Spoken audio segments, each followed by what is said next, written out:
So now I'm going to demonstrate some note-taking here.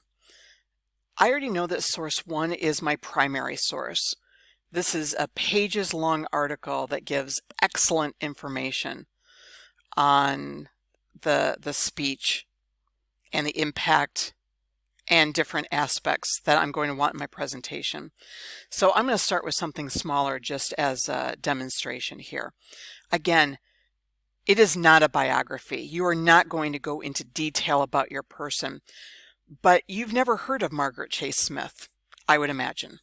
I had never heard of Margaret Chase Smith before this assignment.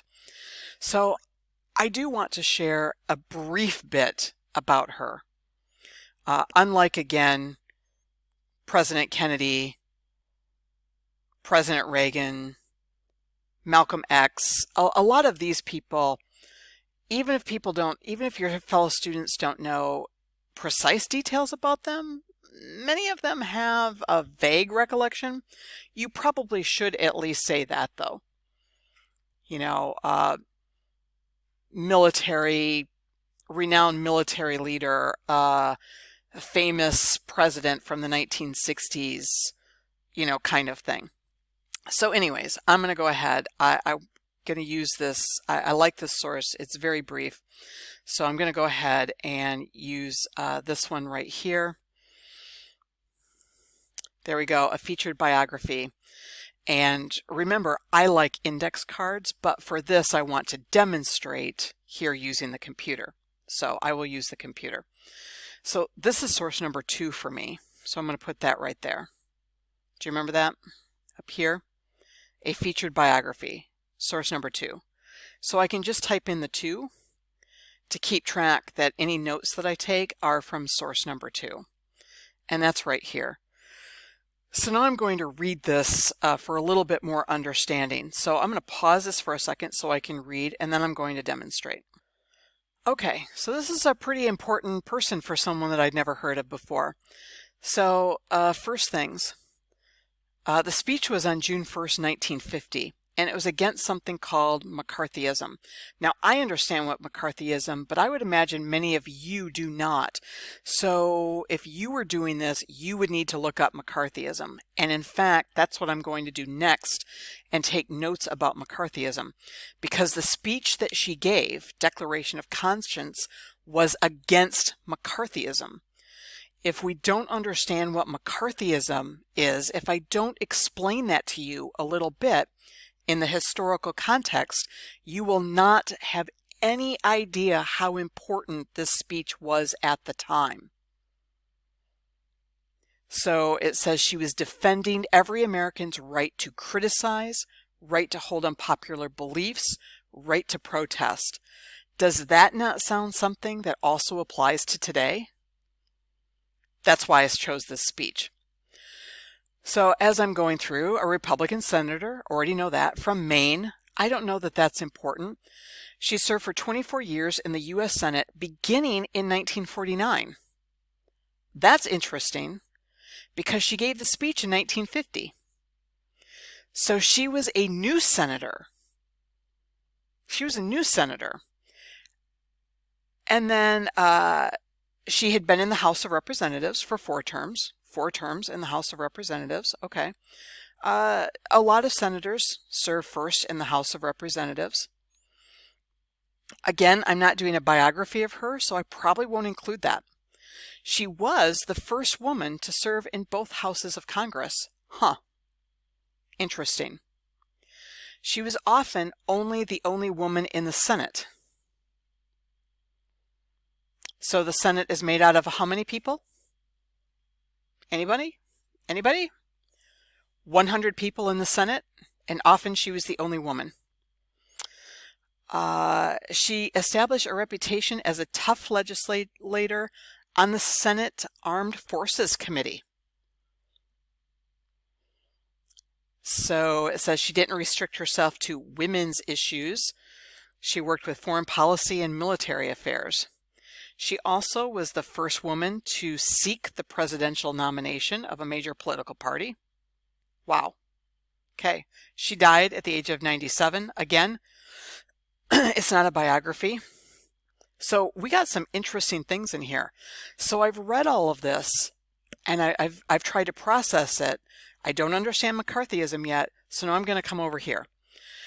Remember what I have said about not just looking at your source and trying to find a different word, but trying to actually understand it. So here are some of the things that stuck out. So she was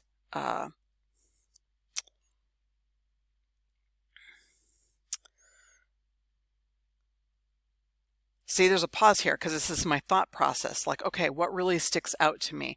What do I want to put? And I want to make sure that, again, it's just some notes and it's in my own words. In fact, I think I'm going to put bullet points here. So out of 100 senators,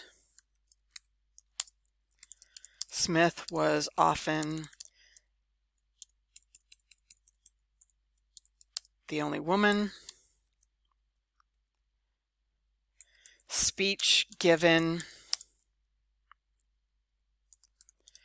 during first year of becoming a senator.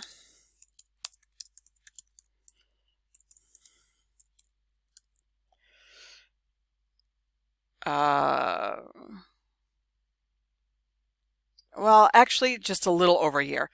Just over a year after becoming a senator. So she's a newbie. That really sticks out to me. I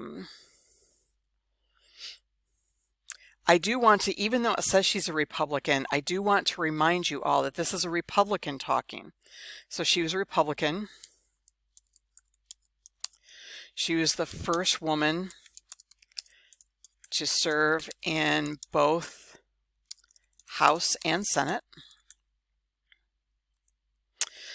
The presidential stuff, that's interesting, but you know, I've got a limited amount of time and I know I need to talk about McCarthyism. Why did she give this speech?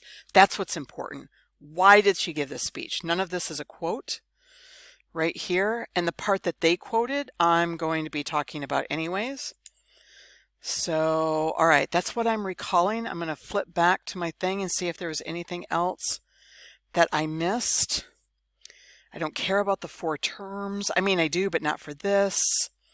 Oh, yeah, because we teach in Dodd schools that has a high military kind of connection, I did want to include this. So the Senate Armed Services Committee, you don't find a different word for that. Okay, right, foreign affairs, military stuff. How do I put this? Out of 100 senators, she was often only the only woman. The speech she gave was just over a year after becoming a senator. She was a Republican, the first woman to serve in both the House and Senate. And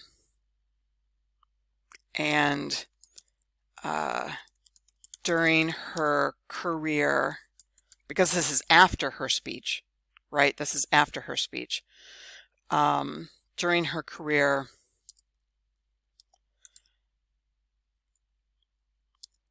her focus was on military matters, and she was the, I don't want to get this wrong, so this,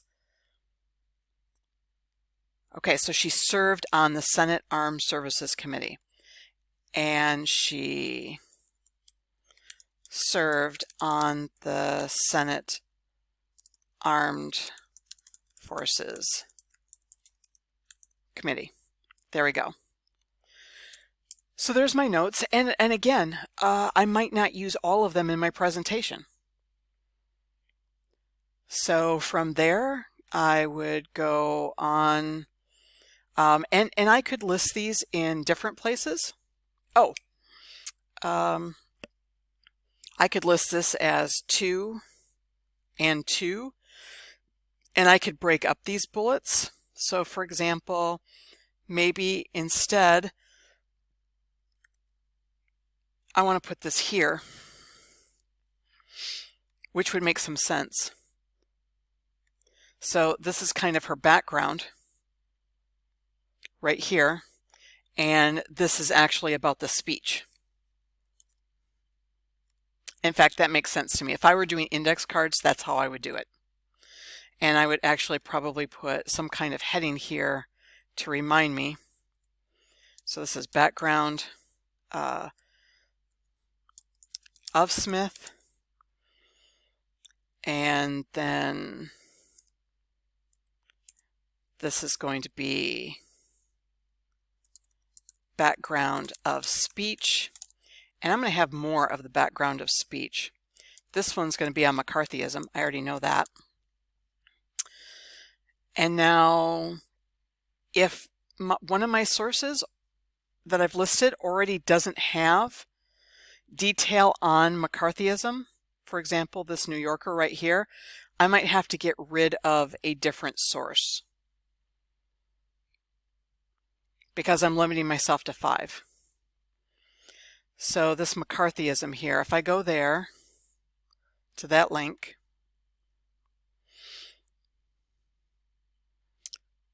have you no sense of decency? This is about McCarthy.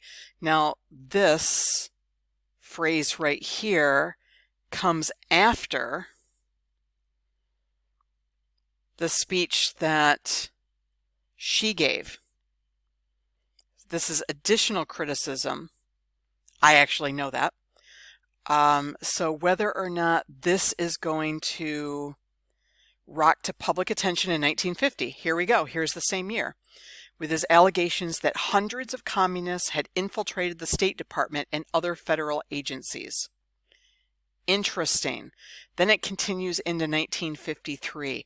Actually, I want more information about this 1950 thing. I don't need impact. I might need information about this, but I need more information about what this, you're accusing hundreds of people in the federal government of being communists, and that's what she's responding to. I definitely need to know more about this. So I'm definitely going to need another source. And maybe I find out that this one, it's not that great anyways. Miss Reinhardt, I need to remove source 5, and I found out that I need a source on McCarthyism. So I'm going to resubmit this to you, Miss Reinhardt, with the source on McCarthyism that I've looked up. Make sense? So that's what I'm going to do. And I'm going to do something like that for each source. And again, I don't need every fact, and there might be a source. I might look at this video and go, yeah, there's really nothing here that I need. There's nothing here I can use. So just because it's listed here doesn't mean you have to use it. But if you want to replace it with something else, then just make sure that you resubmit that to me so that I can approve that source. And that's basically what you're doing for that. Reading, understanding, what do I need to know? What notes do I take? And accumulate some information to have an understanding of why your speech was written, what was going on at the time, and then afterwards, what impact did it have?